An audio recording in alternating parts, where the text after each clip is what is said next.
नमस्कार। कैपिटल खबर के खास कार्यक्रम स्पॉटलाइट विद सिद्धार्थ मिश्रा में आपका फिर से बहुत बहुत स्वागत है। मैं हूं अमित शर्मा और हमारे साथ मौजूद हैं वरिष्ठ पत्रकार श्री सिद्धार्थ मिश्रा जी। सर नमस्कार, बहुत बहुत स्वागत है आपका। नमस्कार जी सर, संसद में संविधान पर बहस हुई है। हमारे यहाँ संविधान के 75 गौरवशाली वर्ष पूरे हुए हैं और इसी मौके पर संविधान पर एक बहस का आयोजन किया गया। संसद में, लोकसभा में भी, राज्यसभा में भी बहस हुई। लंबी बहस चली। लोकसभा में करीब 16 घंटे से ज्यादा बहस चली, राज्यसभा में भी इतना ही समय लगभग बहस चली। दोनों पक्षों के नेताओं ने, सत्ता पक्ष और विपक्ष के नेताओं ने बहस में भाग लिया। दो चीजें मैं समझना चाहूंगा सर आपसे। एक तो जब संसद में इस तरह की बहस का आयोजन होता है तो उसका उद्देश्य क्या होता है, और क्या संविधान पर जो बहस हुई वो उस उद्देश्य को पूरा कर पाई? क्या बहस का कोई सार्थक नतीजा निकल पाया? अमित जी धन्यवाद, और आपको साधुवाद कि आपने इस विषय पर और इस विषय पर इस एंगल से बात करने की सोची, क्योंकि मैं 2 दिन से बहस भी देख रहा था और जो यूट्यूब पे जो तमाम बड़े बड़े नाम और हैंडल्स हैं वो सब के किसी ने ये कह दिया, किसी ने तोड़ दिया, किसी ने फोड़ दिया, किसी ने जोड़ दिया, इस तरह की बातें होती रही। ये बहुत दुखदाई स्थिति है हमारे समाज में, भारतीय समाज में जो डायलॉग जिस तरह से तितर बितर हो रहा है, ये बहुत ही दुखदाई स्थिति है। और इसके लिए किसी एक को दोषी ठहराना ठीक नहीं है, सभी पक्ष इसके लिए दोषी है। मैं आपको एक मेरे पत्रकारिता के कैरियर के शुरुआती दिनों में 1997 में जब भारत ने आजादी के 50 वर्ष पूरे किए थे, तो एक मिडनाइट डिबेट हुआ था, आपको बताएं। और उस समय कांग्रेस की सरकार नहीं थी, देवगौड़ा जी की सरकार थी। देवगौड़ा या गुजराल, देवगौड़ा जी की सरकार थी, उस समय हुआ था। और लता जी मिडनाइट में आकर के उन्होंने वहाँ गाना भी गाया था और उस तरह का एक आयोजन हुआ था, गाना भी गाया था और संसद में बहुत अच्छी बहस चली थी। और जो विपक्ष के जो प्रोमिनेंट नेता, प्रोमिनेंट फेस उस समय संसद में थे, डॉक्टर मुरली मनोहर जोशी, जो कि विज्ञान के क्षेत्र से आते हैं, डॉक्टर साहब फिजिक्स के प्रोफेसर रहे जोशी जी इलाहाबाद विश्वविद्यालय में। उनका जो भाषण जो था उसको सर्वश्रेष्ठ भाषण कहा गया, क्योंकि उन्होंने जो विज्ञान की प्रगति है उससे, उस पर उन्होंने जोड़ के बात किया और हमने विज्ञान के क्षेत्र में हम भारतीयों ने क्या क्या हासिल किया है। और इन्होंने इसका श्रेय भारतीयों को दिया, ना कि भारत की सरकार को दिया। और लोगों ने उनके भाषण को बहुत ही अप्रिशिएट किया। और मुझे ये भी याद आता है कि दिल्ली में उस समय भाजपा की सरकार थी, साहब सिंह वर्मा जी की सरकार थी। और साहब सिंह वर्मा जी ने स्वतंत्रता आंदोलन के सभी वर्गों के पार्टिसिपेशन का एक झांकी उस दिन शाम को, रात को निकाला था इंडिया गेट के ऊपर। इंडिया गेट से लेकर के संसद भवन तक निकली थी वो झांकी। और हम लोग एज रिपोर्टर उसको कवर करने गए थे और बहुत ही मतलब कमाल की स्पिरिट का, कमाल का जो कहते हैं लोगों के अंदर उत्साह, जो लोग एज एफ कि वो पार्टी कि वो इंडिपेंडेंस दोबारा से मिल रहा है और सब लोग उसमें शामिल हो रहे थे या उसकी पुनरावृत्ति हो रही है। और मुझे याद आता है नई दिल्ली के उस समय डीसीपी हुआ करते थे टीएन मोहन साहब। तो उस समय वो आतंकवाद का जमाना था, आपको याद होगा, 97 98।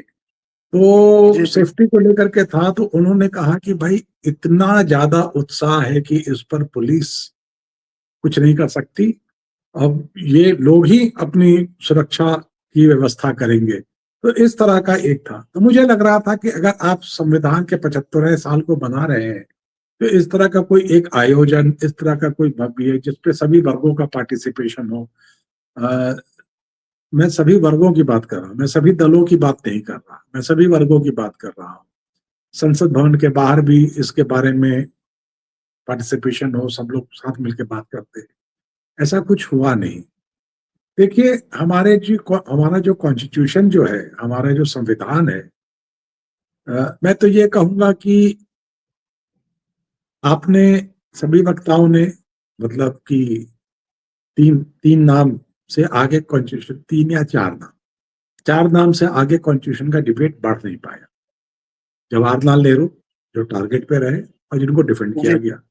सरदार पटेल, जिन पर दोनों तरफ से अपने अपना हक जमाया कि वो हमारे भी थे, हमारे भी थे।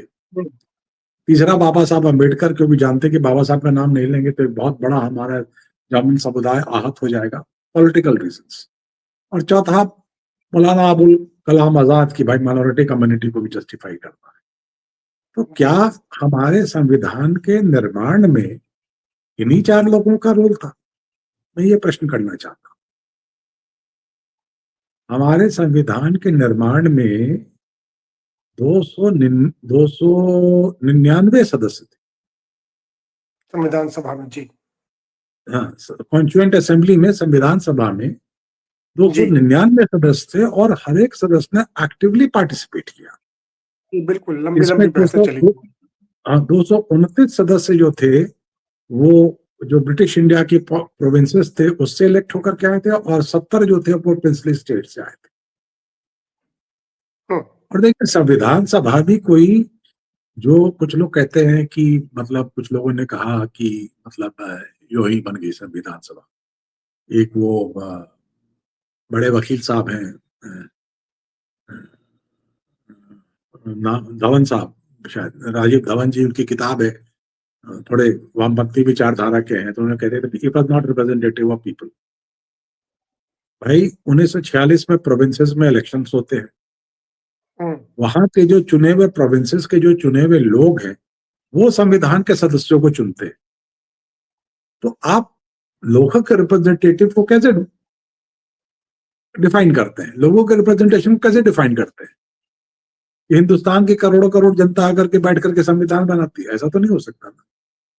तो एक संविधान सभा का constitution which was representative just not of the states but also of the princely states, just not of the Indian provinces but also of the princely states। इस तरह की संविधान सभा बनी, और संविधान सभा में जो लोग इलेक्ट होकर के आए वो सभी, वो देखिए, जो प्रोविंशियल असेंबली बनी, जो लोग प्रोविंशियल असेंबली में आए वो सब फ्रीडम फाइटर्स थे, देश हित की बात करने वाले, देश के बारे में सोचने वाले लोग थे। उन लोगों ने इलेक्ट करके अपने यहाँ से रिप्रेजेंटेटिव को एक कार्य के लिए भेजा, और ये 299 लोगों ने इस कार्य को क्या बखूबी निभाया, क्या बखूबी निभाया। बिल्कुल। और मैं आपके साथ ये शेयर करना चाहता हूं अमित कि पार्लियामेंट की जो लाइब्रेरी है उसमें कॉन्स्टिट्यूएंट असेंबली के डिबेट्स वहां पर उपलब्ध हैं। अब उनको डिजिटलाइज भी कर दिया गया है, और जो संसद भवन की वेबसाइट है उस पर भी वो अवेलेबल है। और आप कोई भी प्रश्न अगर उठता है, कभी भी कोई भी मुद्दा अगर उठता है, तो उसके बारे में आपको उसका जवाब कॉन्स्टिट्यूएंट असेंबली डिबेट में मिल जाएगा। ये बड़ी खास बात रही। तो आप सोचिए, जो इतने डेलिब्रेशंस हुए वहां पर, इतने डेलिब्रेशंस हुए, मेरे ख्याल से वो 1946 में बनी, 49 में उसकी, और 49 में, और ये तो हाउस की सिटिंग्स हुई, और कमेटीज लगातार काम कर रही थी, कमेटीज लगातार काम कर रही थी।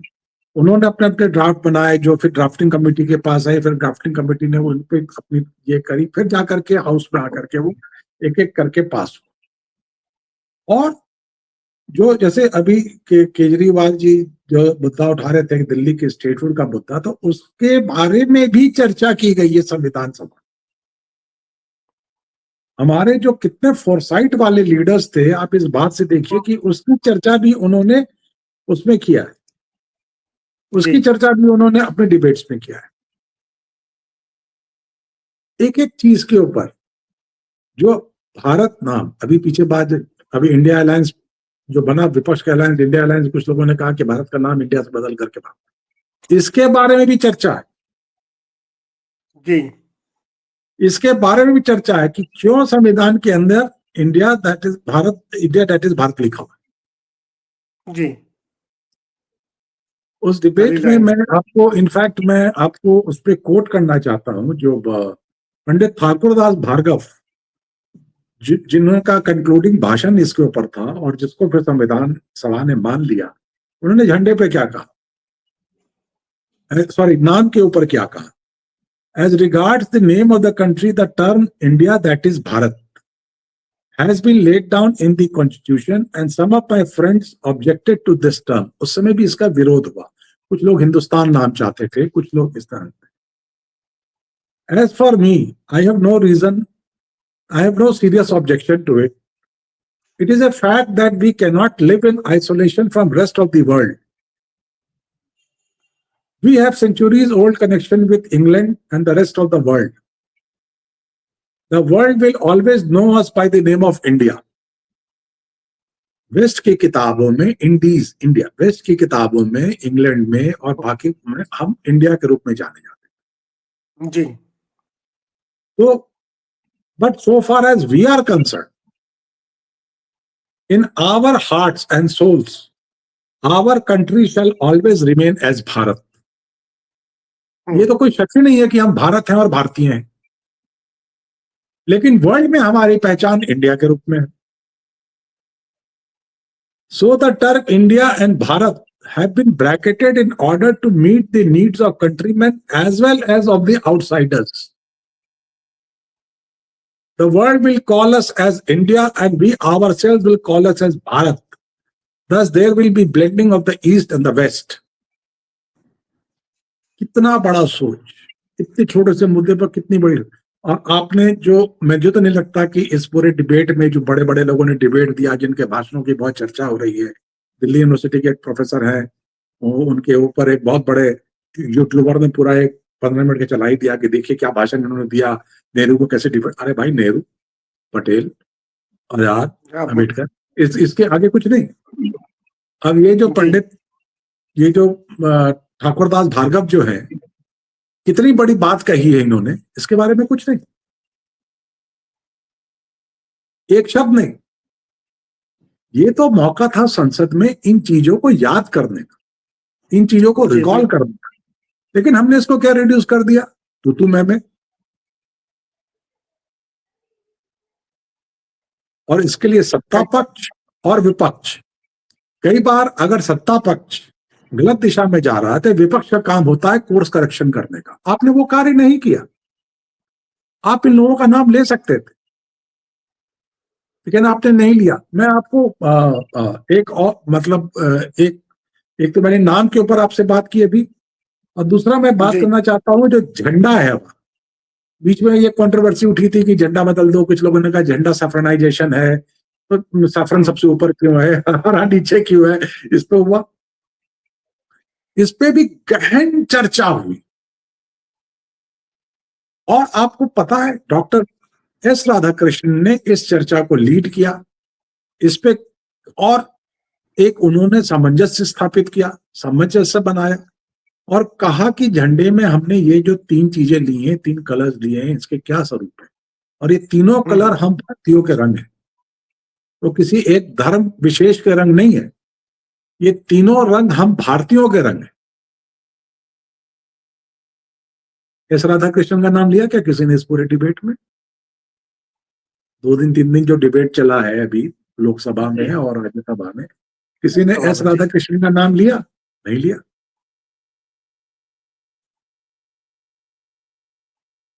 जब झंडा हमारा एक्सेप्ट होने जा रहा है, झंडा हमारा एक्सेप्ट होने जा रहा है, तो सरोजिनी नायडू भाषण देती है, सबसे आखिर में भाषण सरोजिनी नायडू देती है। और आप सोचिए क्या माहौल है उस समय, संविधान सभा का क्या माहौल है। सरोजिनी नायडू भाषण देती हैं कि जब विक्ट्री डे मनाया जाता है 1945 में यूरोप में वर्सेल्स में, जब विक्ट्री डे मनाया जाता है, और मैं कुछ भारतीयों के साथ विक्ट्री डे को अटेंड कर रही हूँ फ्रांस में, मार्सेलेस में, तो उस समय एक फ्रेंच गायिका आती है और वो अपने शरीर में उसने फ्रांस का झंडा लपेटा हुआ है और वो अपना एंथम गाती है, नेशनल एंथम गाती है। तो कहते हैं हमारा जो डेलीगेशन है वो कहता है हमारा झंडा कब आएगा और हमारा नेशनल एंथम कब आएगा, जब हम इसको मिल करके गाएंगे। तो उन्होंने ये जो सरोजिनी नायडू कहती हैं, On the day when peace was signed at Versailles after the last war, I happened to be in Paris. There was great rejoicing everywhere and flags of all nations decorated the opera house. There came on the platform a famous actress with a beautiful voice. for whom the proceedings were interrupted while she wrapped around herself the flag of France. The entire audience rose as one man and sang with her the national anthem of France, the Marseillaise, जो France का national anthem है.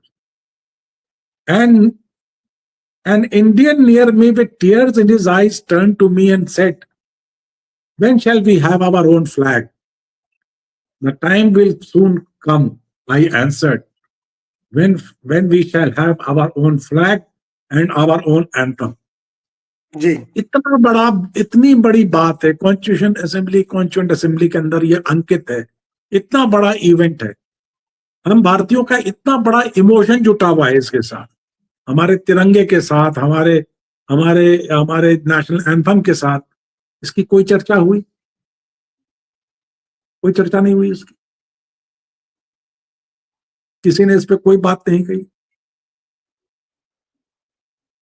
जब हम सरोजिनी नायडू की बात करते हैं ना, तो हम भूल जाते हैं कि वो एकमात्र सदस्य नहीं थी कॉन्स्टिट्यूएंट असेंबली की, महिला सदस्य. 15 महिला सदस्य थी कॉन्स्टिट्यूएंट असेंबली में. जी जो बिल्कुल. अगर आप कोई इस मुगालते में हो कि भारतीय महिलाएं पिछड़ी रही हैं या पीछे रही हैं, 15 महिलाएं वहां पर सदस्य थी. आज महिलाओं पे क्या चर्चा हुई? महिलाओं पे चर्चा हुई, हमने महिला रिजर्वेशन बिल ला दिया, हमने ला दिया, तुमने ला दिया. इंदिरा गांधी. लेकिन ये 15 महिलाएं जो थी, सरोजिनी नायडू, राजकुमारी अमृत कौर, सुचेता कृपलानी, दुर्गाबाई देशमुख, इनफैक्ट मैं 15 के नाम आपको बता सकता हूँ. राजकुमारी अमृत कौर, अम्मू स्वामीनाथन, बेगम एजाज रसूल, दुर्गाबाई देशमुख, हंसा मेहता वकील थी, जी जी दयालक्ष्मी वेलुनाथन, कमला चौधरी, लीला रॉय, मालती चौधरी, पूर्णिमा बनर्जी, रेणुका रे, सरोजिनी नायडू, सुचेता कृपलानी, विजय लक्ष्मी पंडित एंड एनी मैस्ट्रेनस. किसी ने इनका नाम लिया क्या? सदन के पटल पे इनका नाम आया क्या इन महिलाओं का? जब हम चर्चा हो रही थी संसद पर और उसमें कहा गया महिलाओं का एम्पावरमेंट हम कर रहे हैं, तो हम कर रहे हैं, हमने आरक्षण दिया तो हमने आरक्षण दिया. लेकिन क्या किसी ने इन महिलाओं का नाम लिया क्या, जिन्होंने इतना बड़ा कंट्रीब्यूशन किया?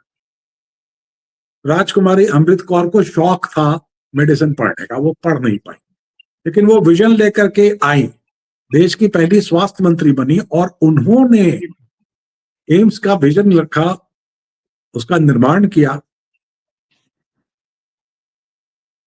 आप तो नेहरू, पटेल, मौलाना आजाद और बाबा साहब के बीच में इन सबको भूल ही है कि एम्स जैसी संस्था भी हमारे देश में बनी, जिसका निर्माण अमृत कौर ने चंदा, सरकार के पास इतना पैसा नहीं था, चंदा उठा करके. सुचेता कृपलानी, आपने उनके पति आचार्य कृपलानी का तो दुनिया भर का नाम ले लिया कि उन्होंने ये चिट्ठी लिखी, वो कहा, ये कहा. कमाल तो ये बात थी कि उनकी पत्नी सुचेता कृपलानी कांग्रेस में थी और आचार्य कृपलानी उनका विरोध करते. सुचेता कृपलानी वो महिला है जिसने कि 15 अगस्त को नेहरू के ट्रस्ट विद डेस्टिनी के स्पीच के पहले हमारा राष्ट्रीय गान गाया. वो आगे चल करके देश की पहला मुख्यमंत्री बनी, वो भी उत्तर प्रदेश जैसे प्रांत. जी उनकी कोई चर्चा मैंने तो नहीं सुनी,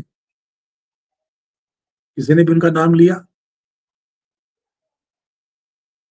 इतनी बड़ी बड़ी महिला नेताएं, निर्मला सीतारामन, सोनिया गांधी और भी कई नेता लोग हैं, अब तो प्रियंका गांधी भी हैं, वो बहुत मुद्दे उठा रही हैं, पैलेस्टाइन का मुद्दा उठा रही हैं, बांग्लादेश का मुद्दा उठा रही हैं, महिलाओं का कह रही हैं कि हम तो अगर आप बिल लाएंगे हम आपका साथ देंगे. अरे ये भी तो कुछ लोग थे. हमारे परिवार की भी एक महिला थी उसमें, विजय लक्ष्मी पंडित, जिनसे आपके परिवार को बाद में विरक्ति हो गई थी. नॉन आपको पता नहीं, एक कॉन्फ्रेंस हुआ था दिल्ली में 1946-47 में, जिसने आगे जाकर के नॉन अलाइंड मूवमेंट का रूप लिया. उस कॉन्फ्रेंस का आयोजन में सबसे बड़ा हाथ विजय लक्ष्मी पंडित का. जी जून में हमारे डेलीगेशन को लीड किया. उस जमाने में जब महिलाओं, जब उस दो महिला अमेरिका के राष्ट्रपति का चुनाव हार चुकी है, और उस जमाने में हमारे यूएन असेंबली में, जनरल असेंबली में हमारे डेलीगेशन को एक महिला ने लीड किया।